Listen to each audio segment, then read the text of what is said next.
Generation Zoomer, or as we like to call it, Gen Z. Everyone born between 1997 and 2012 falls into this category. Even though this generation is over a decade old, it still seems to be a topic that many people can't get away from. What do you think about when you hear the term Gen Z? TikTok, activism, cancel culture? However you want to remember this generation, it's still evident that they left a significant impact on the way the world works.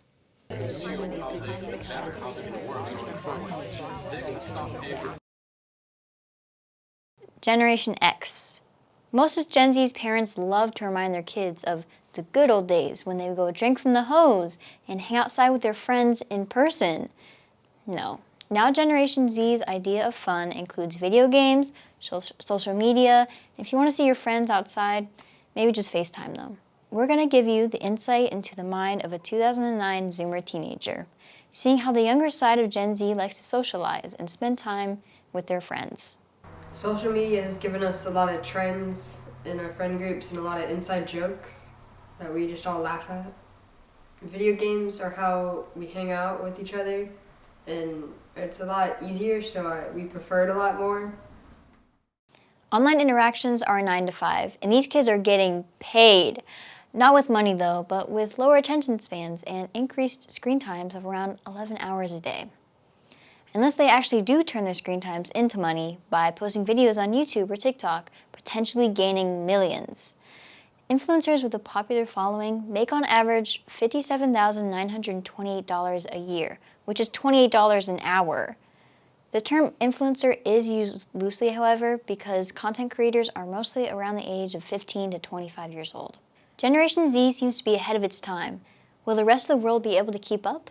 As mentioned before, most of Generation Z's parents are under the term Gen X, the creators of their own destruction. Being parents of Gen Z kids means buying your 8-year-old an iPad and watching them become more tech-savvy than you ever will be. While they read books, we watched Goofy Scientists. Shout out Bill Nye. Our technological advancements in the last decade have been shaping Gen Z's future and the way they interact with one another. With more on the true impact of these changes, Bomani Thomas, a member of Gen X, gives his insightful opinion on the matter. As though they can tend to be over-consumed in regards to influencing.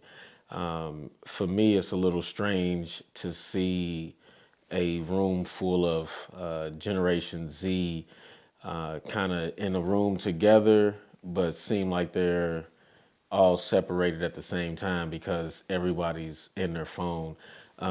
Even at different gatherings, parties, social gatherings, everyone is still glued to their phone. Who knew these 8-year-olds would become one of the most outspoken generations? Gen Z has proven numerous times that they're not afraid to speak their mind, whether good or bad. Since its launch in 2016, TikTok has reached over 4.1 billion downloads to date. Within the first 9 months of 2023, TikTok was downloaded 800 million times. Known as the app that has everything ranging from viral dance videos to organizing bringing down the house at a political convention, TikTok is Gen Z's true partner in crime. TikTok users could soon be running short on tunes. Former employees say TikTok TikTok the latest stop. TikTok has become a very big part of culture today, especially for Gen Z. Trends have literally taken over our entire lives. We based everything on it, how we act, how we talk, how we live our lives, everything from what we wear to organizing riots and going to protests. It's a form of communication. It's a form of social interaction. Seriously, Gen Z has done their best to put themselves out there when it comes to social justice issues and making a difference on society. Not only are government officials low-key afraid of Gen Z, but they've restricted our main platform, TikTok, and attempted to raise the voting age in order to keep us in their control and remaining silent. Despite these limitations, this generation has slowly but surely begun to work their way up the political ladder, finally getting Gen Z representative into Congress. This is my lead-up.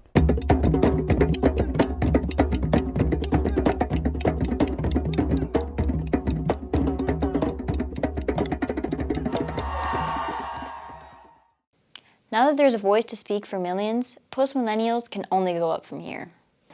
In education, we are teaching children, we are teaching students about the skills that they need to grow up. And the skills are no longer just, oh, go to college and you'll be fine, right? That's not the case anymore. So I hope that with members of Gen Z gaining, the ability to vote and being able to make systemic changes like that, we'll be able to actually dismantle a lot of our curriculum that's in place that is now outdated and pointless, right? And restructure not only education, but our whole government to benefit the individual person and not corporations. Growing up during the pandemic, Gen Z kids had to transition into a whole new age of digital media where trends are ever-changing and moving at a rapid pace. Every aspect of their lives had to be transformed into technology. As we continue to move on from the global quarantine, Generation Z's future is only just beginning. With incredible technological advancements and a drive for entrepreneurship, the world seems to be in their hands. No one really knows what's going on in their mind, though, besides a Gen Z herself. It definitely plays a very big part. Texting, calling, FaceTime is my main forms of communication, which are all digital. And I think especially since the pandemic, where we couldn't interact physically with each other, that kind of upscaled a lot, where we only used virtual technology to communicate. We are Gen Z.